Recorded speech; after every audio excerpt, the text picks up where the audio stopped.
La douleur chronique, c'est un phénomène, en fait, qui est plutôt fréquent et elle peut affecter, en fait, toutes les sphères de la vie. Donc, vous le savez, vous l'avez probablement constaté. Ça peut affecter le travail jusqu'à l'arrêt de travail. Ça affecte toutes les relations qu'on peut avoir dans la famille, dans le couple, avec les enfants.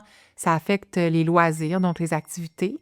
On peut avoir besoin de pause, on peut avoir besoin d'arrêt dans la journée, donc ça change le rythme des tensions, des deuils dans les relations, aussi des relations dans les activités qu'on faisait, qu'on fait plus avec certaines personnes, des gens qu'on a l'impression qu'ils comprennent pas, des dynamiques qui changent. Ça change nos habitudes, notre énergie.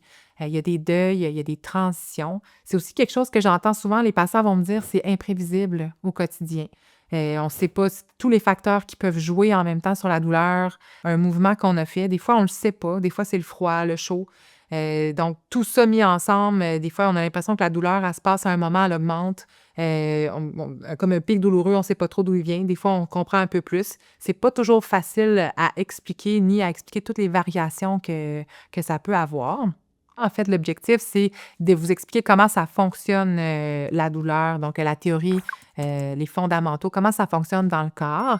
Parce que même si c'est pas toujours facile quand on se connaît bien d'expliquer toutes les variations, comprendre un peu mieux comment ça se passe à l'intérieur de nous, souvent, ça aide. La douleur, en fait, à quoi ça sert? On peut le comparer à un système d'alarme. Donc, à la base, c'est une protection, la douleur. C'est bon pour la survie. Nos ancêtres qui avaient mal ont survécu plus longtemps pour transmettre la génétique de sentir la douleur à leurs descendants. Donc, aujourd'hui, on a gardé ce réflexe-là qui est très utile, là, les animaux aussi d'ailleurs, parce que c'est un système d'alarme qui nous indique que quelque chose ne va pas, il y a un danger, il y a un bris de tissu, il y a quelque chose dans notre corps auquel on doit intervenir. D'ailleurs, peut-être que des fois, parce que quand on a très mal, on se dit « j'aimerais ça me libérer complètement de la douleur, ça serait tellement bien de ne pas sentir la douleur ». En réalité, ne pas sentir la douleur, ça serait même dangereux. Il y a une condition médicale qui existe, qui est très, très rare, parce que ça s'appelle, en fait, c'est très rare parce que la génétique de ça, vous comprenez à l'inverse qu'elle n'a pas vraiment traversé les générations. La condition s'appelle l'insensibilité congénitale à la douleur. Ça, c'est des gens qui ne ressentent pas du tout les signaux douloureux. Puis, à l'inverse, de vivre avec la douleur chronique, c'est plutôt dangereux. En fait, il peut y avoir des blessures, des malaises, des organes internes, des changements. On peut se mordre la langue, on peut avoir du mal à définir les limites dans l'environnement. On n'a pas de limite pour se protéger. Donc, c'est une condition en réalité qui, souvent, c'est des gens qui vont décéder plus tôt parce qu'ils n'ont pas les avantages, en fait, de la douleur. Quand on parle d'une douleur comme d'un signal d'alarme, on va parler de douleurs qui sont aiguës. Donc, la douleur qui est aiguë, c'est la douleur à laquelle on pense le plus souvent. Donc, quand on va se blesser, on se protège. Si j'ai une fracture, on va soigner, une égratignure, une brûlure, je me soigne. Donc, c'est une douleur qui va passer, donc qui est aiguë après les traitements qu'on lui donne. Ça dure généralement 3 à 6 mois au plus, donc la guérison des tissus.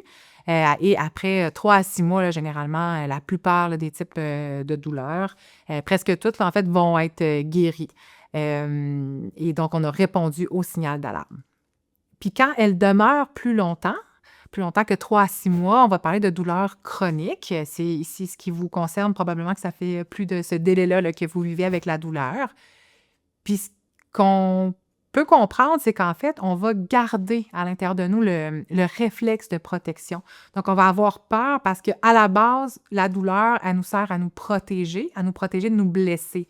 Fait que notre cerveau, il nous dit, tu dois pas trop bouger, tu dois pas trop avancer, tu dois te protéger, tu dois t'immobiliser pour pas te faire plus mal parce que quelque chose va pas dans ton corps. En réalité, les tissus dans la douleur chronique sont guéris au maximum de ce qu'on peut aller chercher avec les traitements médicaux. Fait qu'on va garder un réflexe de protection alors que généralement, on peut bouger davantage. Il peut quand même avoir des limitations de mouvement. C'est pas comme si la douleur n'était qu'un ressenti qu'on peut dépasser sans y penser. Donc, elle est bien présente, mais il y a souvent une partie qui est superflue, donc une peur qu'on garde, qu'on doit travailler à défaire là, pour vivre au maximum, bouger au maximum, reprendre nos activités et se décentrer de la douleur. Donc, pour aller plus loin là, dans vos connaissances sur la douleur chronique, vous pouvez cliquer sur la capsule type de douleur qui va vous apprendre le fonctionnement là, de la douleur comme telle dans le corps. La capsule origine de la douleur va aborder les différentes façons dont la douleur peut arriver dans votre vie. Ça peut être un accident, ça peut être une maladie. Donc, si vous voulez en savoir plus, c'est par là. La capsule interprétation de la douleur, donc les facteurs psychologiques qui vont influencer la perception de la douleur. Il y a aussi la chronicisation de la douleur qui va aborder en fait les façons dont la douleur devient chronique. Donc, qu'est-ce qui contribue à sa chronicisation? Il y a une capsule sur les traitements médicaux pour expliquer brièvement quels sont les traitements médicaux, en fait, comment ça fonctionne très sommairement. Puis, il y a une capsule donc sur le cheminement vers vivre avec la douleur chronique, donc l'acceptation, qui va peut-être commencer une petite réflexion sur ce serait quoi les étapes là, pour éventuellement accepter ou vivre avec la douleur.